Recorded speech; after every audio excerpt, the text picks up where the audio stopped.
Just like the street lights lit this town, like a fire in a blaze, gotta burn it down.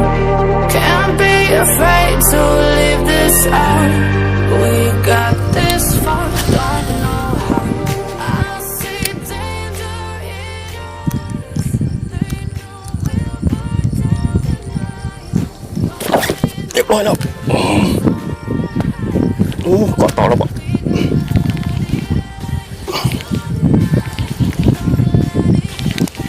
โอเคมาแล้วตัวนึงตัวเล็กแห้งมันมื้อนี้โอ้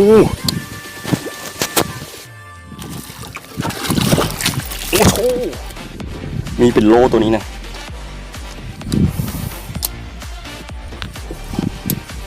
ผมมิดเลยมีเป็นโลแล้วตัวนี้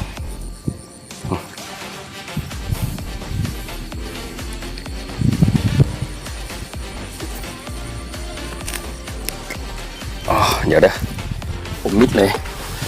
ใส่กิ๊บเบอร์ก่อน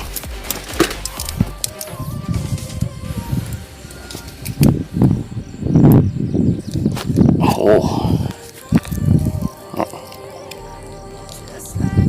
B2สีดำตัวนี้มันลายใหม่เนาะจนบ่เห็นเลยเนาะเข้ามิดเลยโอเคสุดยอดกบดำตลอด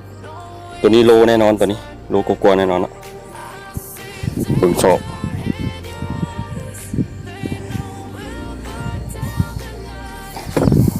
โอเคเทียบกับตุกน้ำดื่มนะ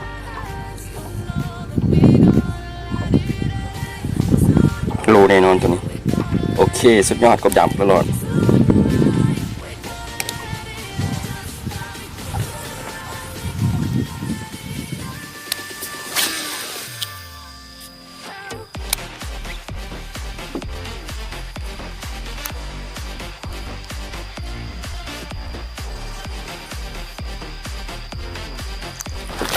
เรียบร้อย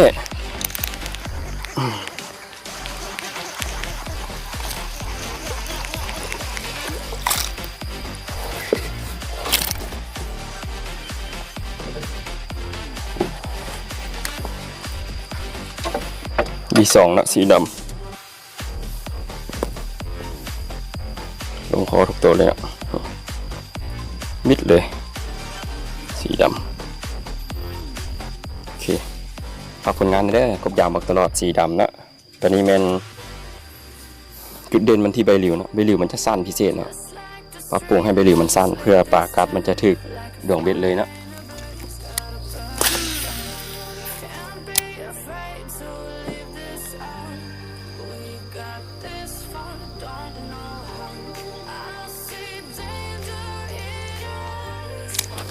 เรียบร้อย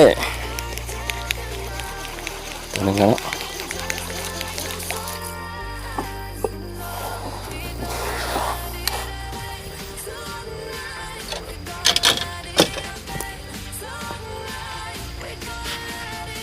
ตลอดสีดำB2สีดำนะฝากผลงานนั้นได้มาใหญ่เขาเต็มๆมันเนาะB2มาตลอดB2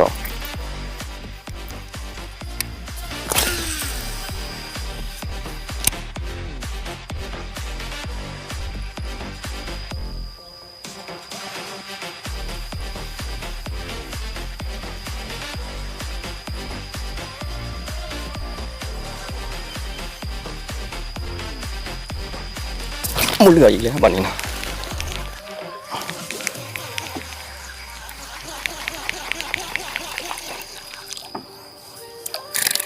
โอเค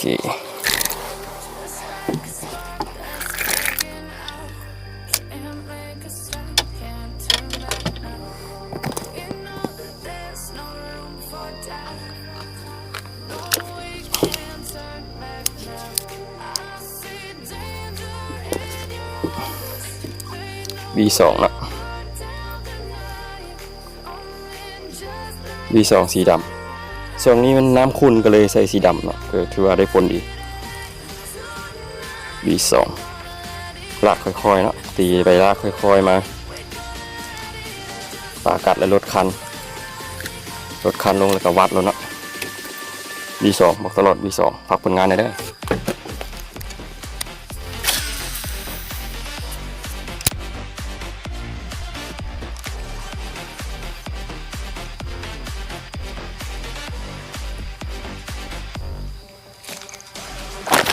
เรียบร้อย